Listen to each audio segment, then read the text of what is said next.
Your breathing is hurting you right now while you listen to this. Every breath you take is programming your brain for survival instead of the life you actually deserve. And that's not a metaphor. Deep in the mountains of Nepal, in a place missing from every map, a group of researchers discovered an abandoned temple. Strange symbols covered the walls, and in the center of the main chamber, they found ancient scrolls sealed with wax marked by 3 interlocking circles. When those scrolls were translated, the scientific world was stunned. They described a breathing method so powerful and so neurologically precise that its existence had been denied for decades.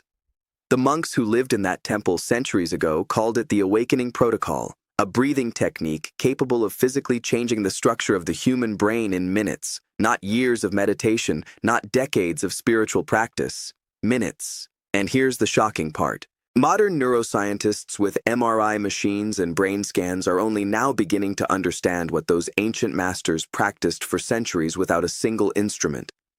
They knew something humanity either lost or had taken away from it, because an obvious question appears immediately. If this technique is so effective, why isn't it everywhere? Why isn't it taught in schools?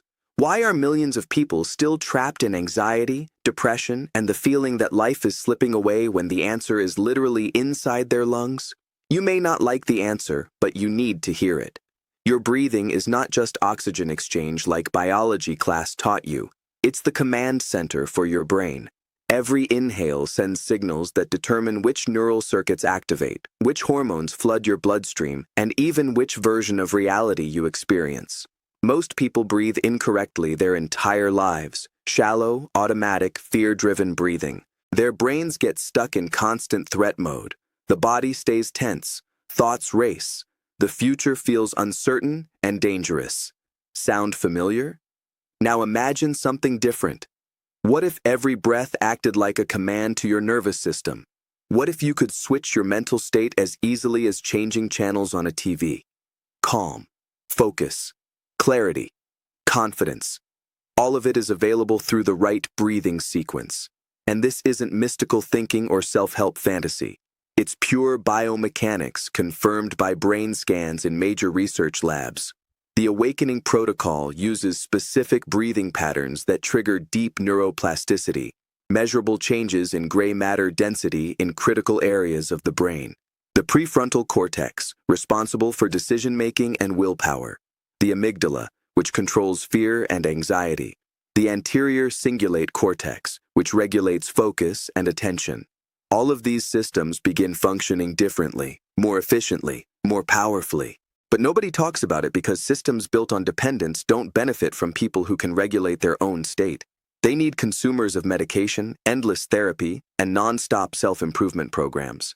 A person who understands how their own brain works stops being a profitable customer. That's why this knowledge stayed hidden for centuries. And the reason is more cynical than most people realize. Someone who can consciously control their emotional and mental state becomes difficult to manipulate. They stop depending on outside validation because they generate self-worth internally. They stop chasing endless consumption because they can create feelings of fulfillment without external stimulation. Think about it. The antidepressant industry alone generates billions every year. The self-help industry, books, seminars, retreats, online courses, generates billions more. Now imagine what would happen if people realized they could change their brain chemistry for free in just a few minutes a day simply by breathing differently. That's why studies supporting breathing techniques rarely make headlines. That's why medical schools barely discuss them. That's why when people go to a doctor with anxiety or panic attacks, they leave with prescriptions instead of breathing instructions. But times are changing. Technology has made it impossible to hide information forever. And now you're about to understand what actually happens inside your brain when you begin breathing correctly. Deep inside your body runs the vagus nerve, the longest cranial nerve in the human body. It connects the brainstem to the heart, lungs, stomach, and intestines. It's essentially an information superhighway between your brain and your organs. And here's what matters. This highway works in both directions. The brain sends signals to the organs, but the organs also send signals back to the brain. Breathing is the one automatic function you can consciously control that directly influences this communication channel. When you intentionally change the rhythm, depth, and pattern of your breathing, you send electrical signals through the vagus nerve. Those signals can switch your entire nervous system from sympathetic mode, fight or flight, stress, survival, into parasympathetic mode, recovery, healing, and creation. In survival mode, your brain constantly scans for threats. Blood rushes to the muscles, digestion slows down, immunity weakens, creative thinking shuts off. You physically lose the ability to think clearly about the future because your entire system becomes focused on surviving the present moment. Millions of people live this way for years, sometimes for their entire lives. They become so used to the constant tension, anxious thoughts, sleep problems, and feeling of running in place that they mistake it for normal. But it isn't normal. It's survival mode. And the Awakening Protocol was designed specifically to pull people out of that trap and move them into a state of creation. In this state, blood flow returns to the prefrontal cortex. Thinking becomes clear. Creativity comes back. Intuition sharpens. You begin seeing opportunities where you once saw only obstacles, and that's only the beginning. Brain imaging studies using functional MRI revealed results that shocked even skeptics. Controlled breathing patterns dramatically increased gamma brainwave activity. Gamma waves are the fastest brain frequencies, operating between 30 and 100 Hz. They're associated with peak performance, expanded awareness, and what neuroscientists call conscious integration. This is the moment when separate neural networks suddenly synchronize and begin operating as one system. But the Awakening Protocol goes even deeper. It affects something most people have never heard of: the reticular activating system. This is your brain's reality filter. Every second, your senses receive millions of pieces of information, but your conscious mind can process only a tiny fraction. The reticular activating system decides what reaches awareness and what gets ignored. And here's the problem. For most people, that filter has been programmed by fear, trauma, and negative experiences. It's tuned to search for danger and problems. That's why you notice everything wrong while missing opportunities sitting right in front of you. Proper breathing acts like a reset for that filter. It opens neural pathways that may have been blocked since childhood. And hidden in those ancient scrolls was a phrase that completely changed how researchers viewed human potential. 3 gates, 1 breath, infinite dimensions. For decades, scientists dismissed it as poetic symbolism with no practical meaning. They were wrong. When modern neuroscientists finally decoded the instructions from the scrolls and compared them with brain imaging data, the pieces fit together with shocking precision. The monks had described 3 specific brain systems and a breathing method designed to synchronize them. Without modern anatomy, without instruments, they somehow understood what laboratories are only now confirming. The first gate is the amygdala, a small almond-shaped structure deep inside the temporal lobes. It controls fear, anxiety, and emotional reactions. When it becomes overactive, life feels like a constant threat. Every stressful moment feels catastrophic. The future itself feels dangerous. The second gate is the prefrontal cortex, the area behind your forehead responsible for logic, planning, discipline, and conscious decision-making. When it weakens, you run on autopilot, repeating the same destructive patterns over and over even when they lead nowhere. The third gate is the anterior cingulate cortex. It acts like a bridge between emotion and logic. It controls attention and determines what you focus on. When it's out of balance, your attention jumps everywhere, making it almost impossible to concentrate on what matters. For most people, these systems operate in conflict. The amygdala screams danger. The prefrontal cortex tries to stay rational. The anterior cingulate swings back and forth between them. The result is the internal chaos people experience as anxiety, procrastination, and the feeling of never reaching their potential. But when these 3 systems synchronize through a specific breathing rhythm, something extraordinary happens. They begin generating gamma waves at the same frequency. The brain enters a state scientists call coherence. In this state, thoughts stop scattering into mental noise. They become focused signals. Intuition sharpens. Decisions become easier. You notice connections you used to miss. And here's something critical. The number of repetitions in the awakening protocol was never random. It wasn't mystical superstition. It was the exact number of breathing cycles required to trigger what neuroscientists now call cross-frequency coupling. Normally, alpha, beta, gamma, and theta brainwaves operate independently.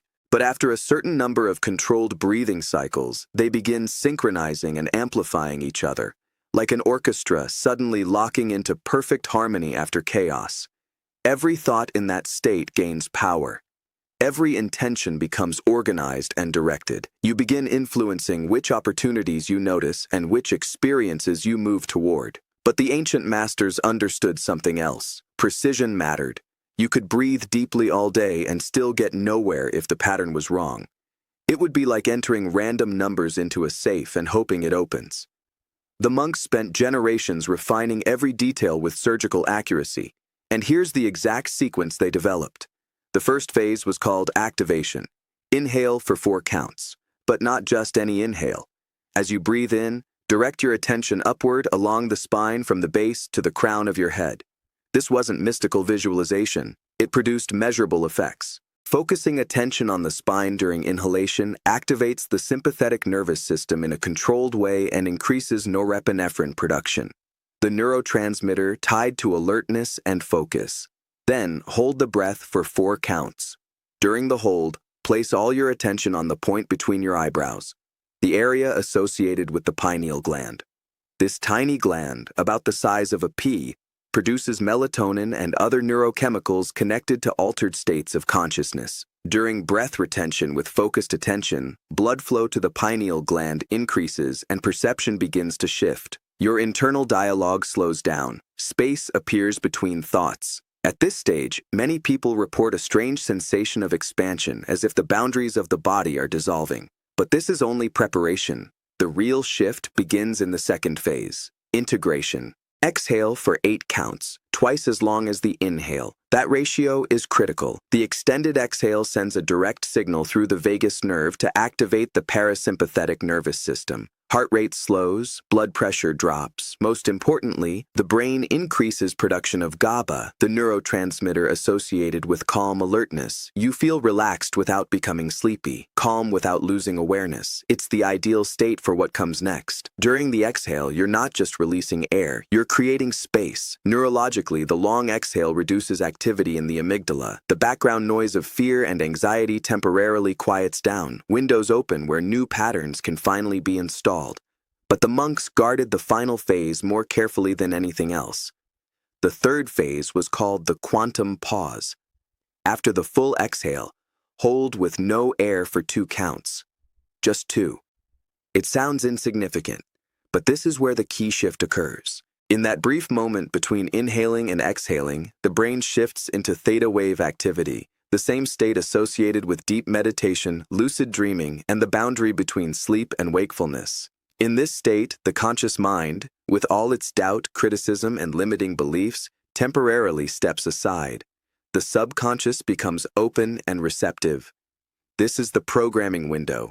Whatever you focus on during those 2 seconds gains direct access to the deeper layers of the mind. You repeat the cycle an exact number of times, no more, no less. And during the final breath, something extraordinary happens neurologically.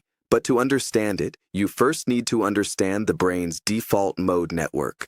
The default mode network is the prison most people live in every single day without realizing it. It's a group of brain regions that activates whenever you're not focused on a specific task. Sitting alone, commuting, lying in bed before sleep. Sounds harmless.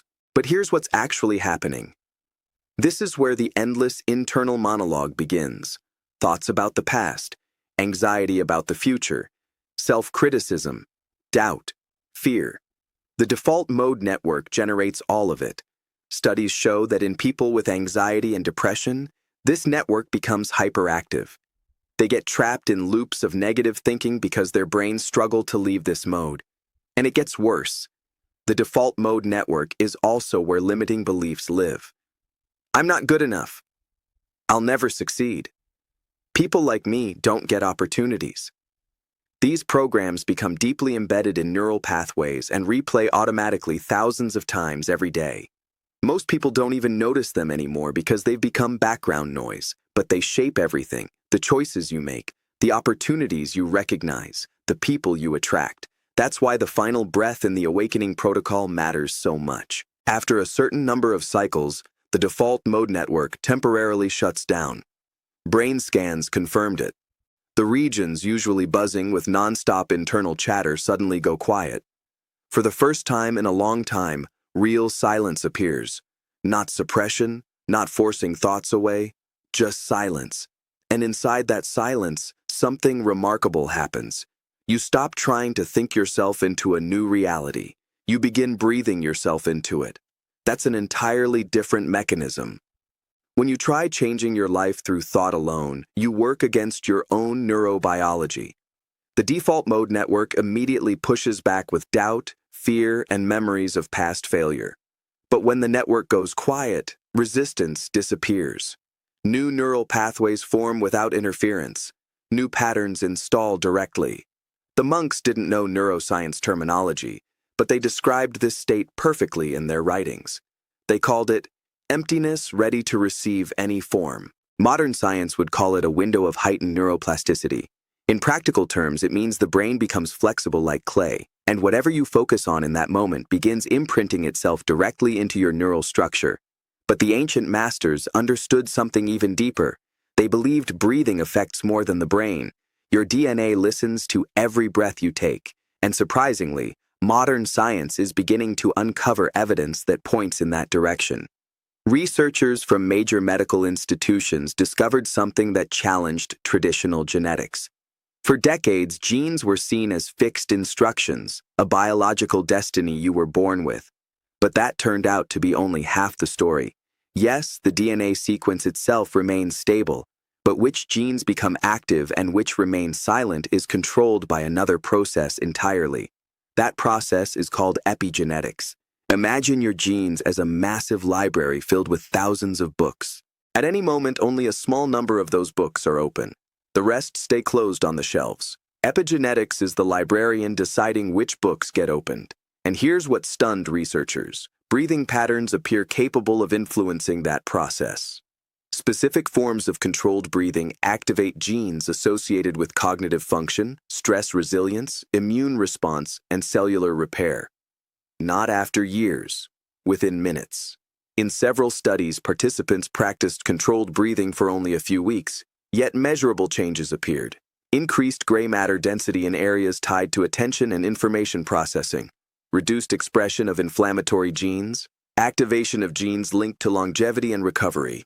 The awakening protocol accelerates this process because it works on multiple systems simultaneously. It's not just relaxation, not just oxygen intake. It's a precise sequence, sending biological signals directly into the cellular machinery of the body.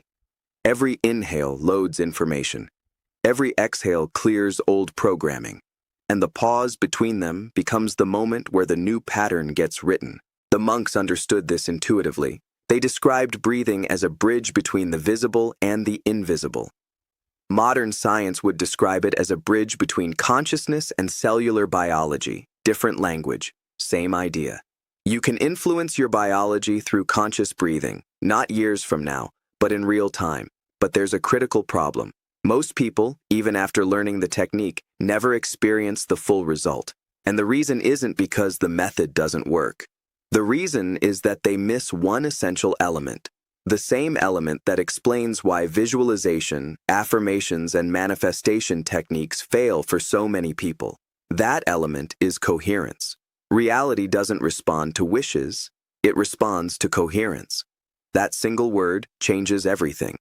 It explains why most people practicing visualization or manifestation end up frustrated. Here's why. Coherence is the state in which every major system in your body operates in synchronization. Your heart beats in a stable rhythm. Your brain produces synchronized wave patterns. Your breathing supports the same rhythm. Your cells begin functioning in harmony. This isn't poetry. It's a measurable physiological state. Scientific instruments can track it down to fractions of a second.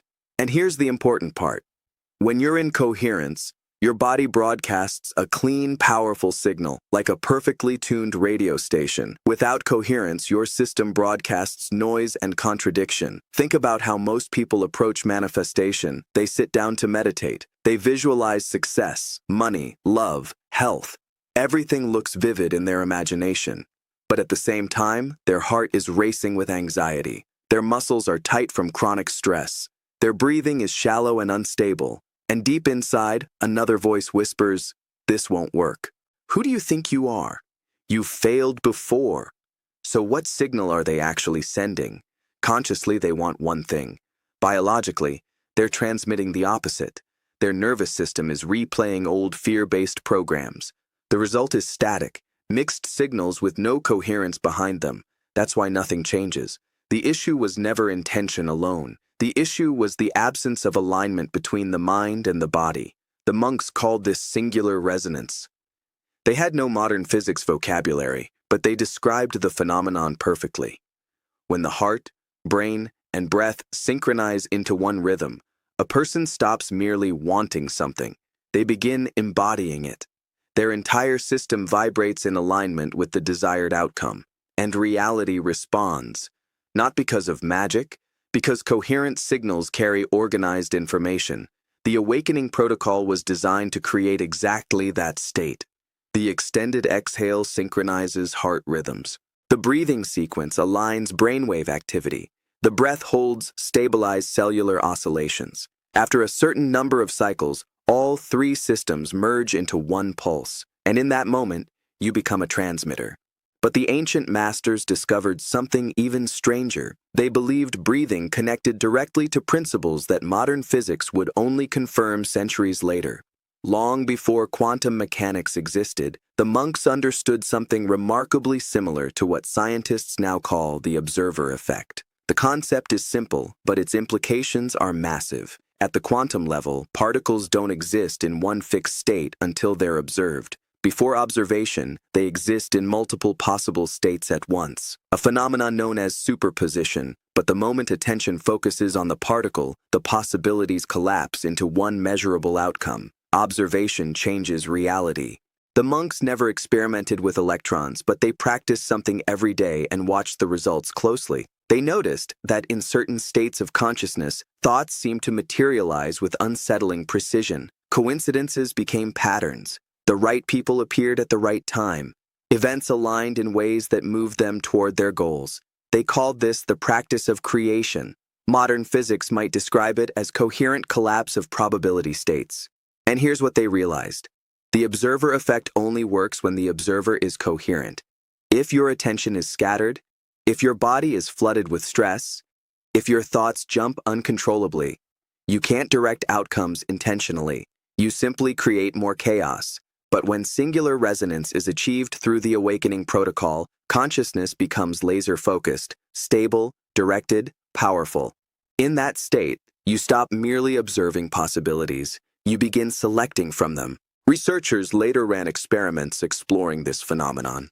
Participants trained to enter coherent states were placed in front of random number generators, machines specifically designed to produce unpredictable sequences, pure randomness. But the results shocked researchers. People in highly coherent states appeared to influence the generators. Patterns emerged that aligned with their intentions. The statistical odds of those results happening by chance were extraordinarily small. Other experiments suggested coherent emotional states could influence plant growth, water crystallization patterns, and even healing responses in other people from a distance. Controversial? Absolutely. But the data forced researchers to ask difficult questions. The monks reached these states through disciplined practice alone. Modern instruments can now measure those states in milliseconds. But the underlying mechanism appears remarkably similar. Coherent consciousness may influence physical systems more than we once believed.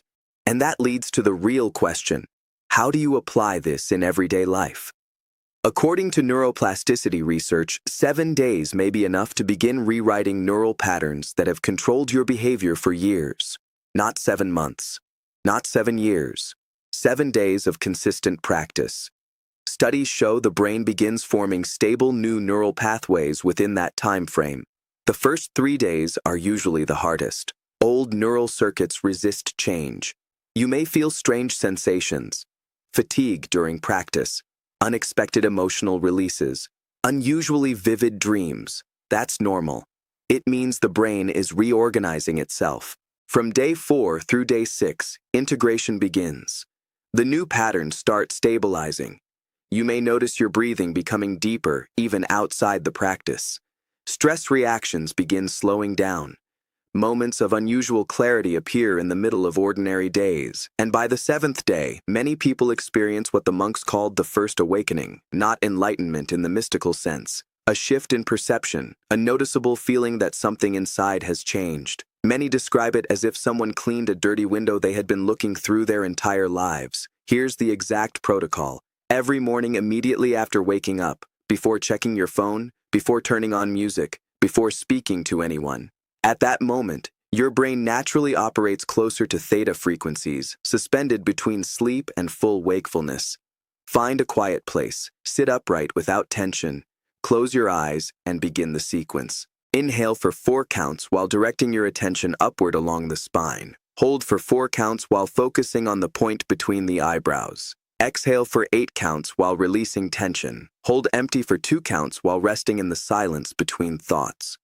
Repeat the cycle the required number of times. No more, no less. Precision matters. The entire practice takes about 7 minutes. 7 minutes capable of changing the entire architecture of your day. But there's something even more important than the technique itself. Document everything. The monks kept detailed records because they understood that transformation doesn't always arrive like lightning. Sometimes it arrives quietly through subtle shifts. Write down your dreams. After beginning the practice, many people report dreams becoming unusually vivid and symbolic. Record coincidences, moments when you think about someone and they suddenly call. Times when needed information appears exactly when you need it. Track changes in your body, how you sleep, how you wake up, how you react to situations that used to trigger stress. After 7 days, read your notes. The pattern becomes impossible to ignore. You'll see the changes clearly. But there's an important warning. This practice works in both directions, and very few people discussing breathing techniques mention this. Coherence amplifies whatever signal you carry into the practice. If you begin with openness, positive expectation, and a clear intention, the effects tend to move in that direction. But if you enter the practice filled with fear, resistance, and certainty that nothing will change, you strengthen those signals too. The monks warned about this directly. The gate opens both ways. Whatever you bring into it returns amplified. That's why the minutes before practice matter. Don't begin immediately after spiraling thoughts. Don't start in anger or emotional chaos. First, create a basic state of calm. Sit quietly for a minute. Observe your natural breathing. Think of something that brings gratitude or peace. Anything that shifts your state slightly toward balance. Then begin the protocol and let the process unfold. Don't force it. Don't judge it. Don't expect dramatic sensations. Simply breathe in the exact rhythm and observe what happens. Every experience is different. Some people feel warmth moving up the spine. Others see colors or geometric patterns behind closed eyes. Some experience nothing except deep stillness unlike anything they've felt before. There's no correct experience, only your experience. But the real results appear in everyday life. Pay attention to how your days begin changing after practice, how conversations shift, how opportunities begin appearing. Many people report strange coincidences by the 3rd or 4th day. Calls from people they had been thinking about, solutions to problems that felt impossible, information appearing exactly when needed. This isn't necessarily magic. It may simply mean the reticular activating system is being retuned. You begin noticing opportunities your brain used to filter out automatically. And according to the monks, that's only the beginning. Because there was something about the final breath of the cycle they considered so sacred it was shared only with selected students. The final breath produced effects researchers struggled to explain. When practitioners were connected to EEG machines and scientists observed the final breath in a sequence, the results seemed almost impossible. The equipment had to be checked multiple times. During the final exhale, brain regions that normally function independently suddenly synchronized at the same frequency. The amygdala, the brain's fear center, became unusually quiet. The prefrontal cortex surged with activity, and the default mode network, the system responsible for nonstop internal chatter, appeared to shut down temporarily, almost like a reset switch had been pressed. The monks called this the moment of the clear sky, a state where the clouds of thought dissolve, leaving only open awareness. They described it like stepping out of a cramped room onto an endless plateau where everything becomes visible at once. Now science has language for what may be happening. Gamma wave activity appears to reach peak coherence. The three brain systems enter what researchers call phase synchronization, functioning less like separate systems and more like a unified network. And this is when the programming window opens completely. Whatever holds your attention during those few seconds after the final exhale may gain direct access to deep neural pathways without the usual resistance of the analytical mind. That's why the monks prepared so carefully before each practice.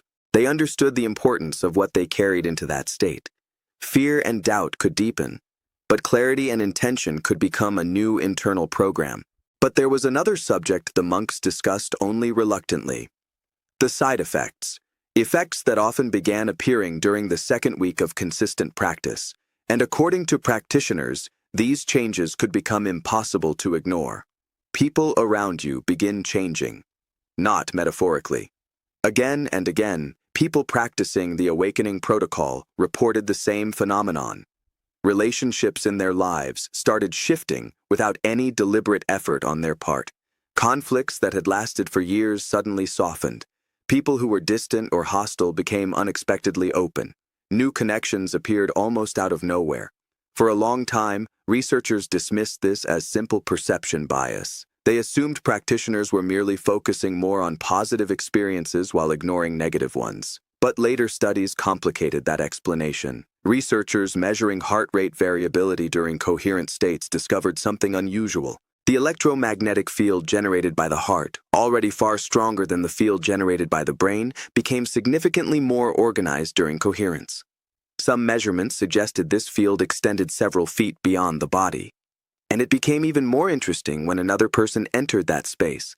In some experiments, the second person's heart rhythm began synchronizing with the first person's rhythm.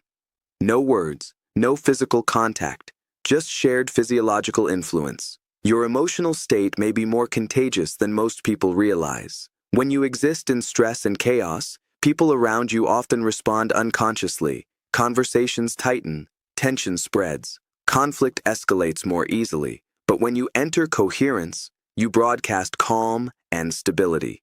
People relax, defenses lower, communication flows differently.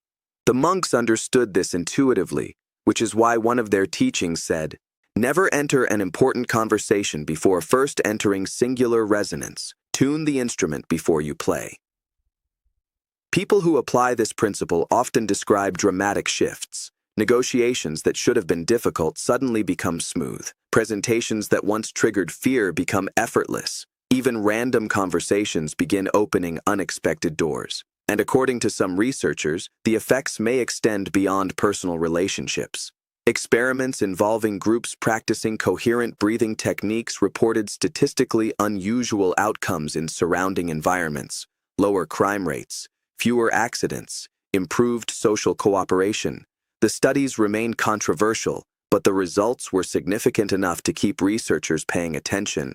Whether the mechanism is psychological, physiological, or something not yet fully understood, one idea becomes clear: your internal state influences the environment around you. The only question is what kind of influence you're broadcasting. And this leads to one of the most common questions people ask after learning all of this. Why does the technique transform some people while others feel almost nothing? The monks spent generations trying to answer that question. Two people could perform the exact same sequence, same breathing rhythm, same posture, same number of repetitions. Yet one experiences profound transformation while the other feels only boredom or mild dizziness. The answer they discovered was both simpler and deeper than expected. It wasn't only about the technique, it was about what the person brought into the technique. Imagine two containers. One is clean. The other is coated inside with years of residue. Now pour pure spring water into both. In one container, the water remains clear. In the other, it immediately becomes contaminated. The water was identical. The containers were different. Your body and nervous system are those containers. Years of stress, suppressed emotions, unresolved conflict, and chronic tension create layers that interfere with the process. That doesn't mean you must become perfectly healed before practicing. It means the early stages of practice may actually become a form of cleansing. And that process can feel uncomfortable. Many people quit during this stage because they misunderstand what's happening. They think the method isn't working. In reality, it may be working too well. Buried emotions begin surfacing. Forgotten memories return unexpectedly. Physical discomfort appears in different areas of the body. These aren't necessarily failures of the process. They may be signs that the nervous system is releasing stored tension. The monks warned students about this phase. They called it the purification through fire. And they gave one simple instruction: do not cling, do not resist. Observe and continue breathing. Whatever rises to the surface is rising so it can leave. Your job is not to interfere. For most people, this phase lasts somewhere between 3 and 7 days, sometimes longer depending on how much accumulated stress the body has been carrying. But after that period, many practitioners describe something difficult to explain: a feeling of lightness unlike anything they had felt in years, clarity they hadn't experienced since childhood, energy that didn't disappear halfway through the day. And according to long-term practitioners, this doesn't feel temporary. It begins feeling like a new baseline for living. At this point, you know the full framework. You have the exact technique refined over generations and supported by modern neuroscience. You understand the proposed mechanisms behind it: neurobiology, nervous system regulation, epigenetics, coherence. You know what the adjustment period may feel like. You know how relationships and perception can begin changing. The only thing you still don't have is direct experience. And no amount of information can replace practice. You can watch videos about swimming for years, but until you enter the water, you never actually learn to swim. The awakening protocol isn't meant to remain theory. It's meant to be tested personally. So here's the challenge. Not next month. Not someday. Tomorrow morning. Wake up 7 minutes earlier than usual. Find a quiet place. Run through one full cycle. Don't expect fireworks. Don't force results. Simply follow the sequence and observe what happens. Then do it again the next day. And the next. 7 days. Treat it like an experiment. Your life becomes the laboratory, and the results will tell you more than anyone else can. After 7 days, look back at what you wrote, not what you hoped would happen, not what you were told might happen, what actually happened. Small details matter more than dramatic expectations. Subtle shifts in sleep quality, changes in how quickly you recover from stress, slight differences in how you respond to people, unexpected moments of calm where there used to be tension. These are the real indicators.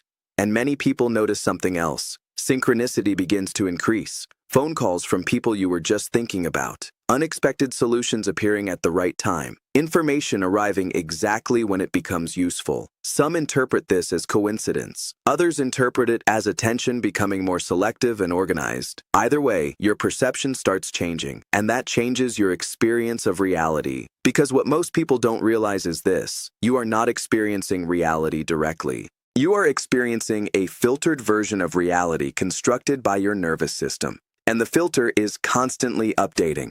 The awakening protocol, according to its descriptions, doesn't add anything new to you. It reduces internal noise, and when noise decreases, signals become clearer.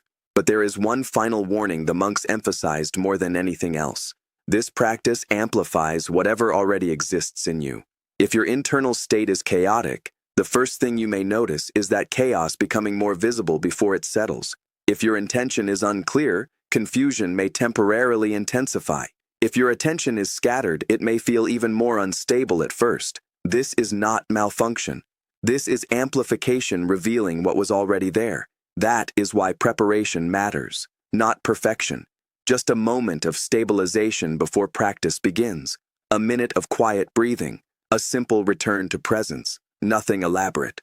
Then the protocol begins. And you observe without forcing interpretation, because one of the biggest mistakes people make is trying to evaluate the experience while it is happening, labeling it, judging it, comparing it.